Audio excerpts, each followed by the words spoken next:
আসসালামু আলাইকুম গাইস, আমি চলে আসলাম আপনাদের মাঝে একটা জিনিস দেখানোর জন্য, যাতে আমাদের ছেলে মেয়ে যাতে শিক্ষা অর্জন করতে পারে। এটা হলো তিলের গাছ। এই তিল কিন্তু আমরা খাই।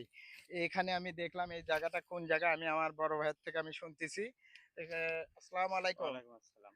ভালো আছেন? ইনশাআল্লাহ আল্লাহ খুব তে ভালো রাখছে। আপনারা এই আবাদগুলো যে করেন, এই শুধু জি। কি তিল করেন এই আবাদ নাকি অন্য কোনো না, আবাদ? ওই ধান গাড়ি, ভুট্টা গাড়ি, ভুট্টা তুলে তিল গাড়ি। আহ, ধান গাড়মু, ধান কেটে হেলে এই ভুট্টা গাড়মু, ভুট্টা হুম। তুলে তিল তো গাড়মু। তিল জিনিসটা আমাদের দেশে কিন্তু খুব কম। খুব কম। খুব এবার কম। আমি আপনার ভুট্টার জন্যে এই জায়গার নাম কি? এটা জায়গার নাম হচ্ছে কালিকাপুর। কালকেপুর জি, থানা? কালিকাপুর, উল্লাহারা, থানা কাজীপুর, কাজীপুর। গান্ধালী ইউনিয়ন। আহ, তো দেখতে পারলেন গাইস, খুব সুন্দর। এখানে আমি বেশ কিছু জিনিস আমি ঘুরে ঘুরে আমি দেখলাম এই তিলের আবাদগুলো অসাধারণত খুব সুন্দর হয়েছে।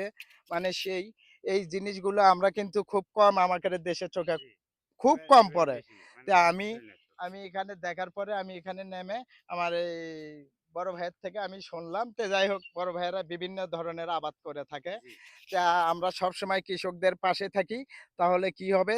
দেশে মঙ্গল হবে। জি। শুধু আমরা চাকরির পিছনে না ছুটে এ ধরনের আবাদ, শুধু তিল দিয়ে কথা না, বিভিন্ন ধরনের বিভিন্ন আবাদ। আবাদ আছে। এই এই বাগান কাজ আছে, চাকরির সবজি পাশাপাশি, আছে। লেখাপড়ার পাশাপাশি এইসব জিনিস যখন আমাদের ছেলে মেয়ে বুঝতে পারবে, জানতে পারবে, জি, তখন আমাকে দেশের জন্য ভালো হবে, তাই না? অবশ্যই তাই। গাইস, এই বলে আমি আমার ভিডিও শেষ করছি। আপনারা সবাই সুস্থ থাকেন, ভালো থাকেন।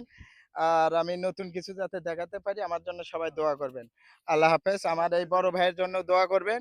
আমার এই ইনশাআল্লাহ। বড় ভাইয়েরা অনেক শ্রম, অনেক কষ্ট করে কিন্তু এই ফসলগুলো ফলায়। ফালাই। তারপরেও কিন্তু ন্যায্য দাম তারা পায় না। এ না, ধরনের আমি বেশ কিছু কৃষক ভাইদের সঙ্গে কথা বলছি।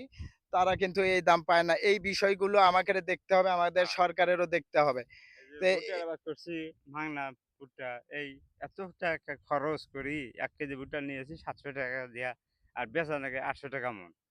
তাহলে কি গাইস বলেন? দেখেন, তাহলে লাভবান হতে পারে না। এইজন্য পারি না। আমাদের এইসব কৃষক ভাইদের পাশে থাকতে হবে, তাকে উৎসাহ দিতে হবে। তাহলে কি হবে? আমরা বেশি, বেশি এইসব জিনিস পাবো। তাহলে ভালো হবে। দেশের জন্য ভালো, সবার জন্য ভালো। জি, কৃষক কমে গেলে আমরা কিন্তু কোনো জিনিস কিন্তু হাট বাজারে টাকা পকেট টাকা ভরা থাকলেও হ্যাঁ, আমরা কিন্তু কিনতে পারবো না। কিনতে পাবো না। এই জিনিসগুলো, এই বিষয়গুলো আমাদের সবসময় জানতে হবে এবং মানতেও হবে। শুধু জানলে হবে না। মানতে ফাঁকা হবে। জায়গা আমরা ফেলে না রেখে এই ধরনের বিভিন্ন ধরনের আবাদ আছে। এই আবাদগুলো আমরা করলে আমাদের অনেক ভালো হবে। তো এই গাইস, এই বলে আমার ভিডিও শেষ করছি। আল্লাহ হাফেজ।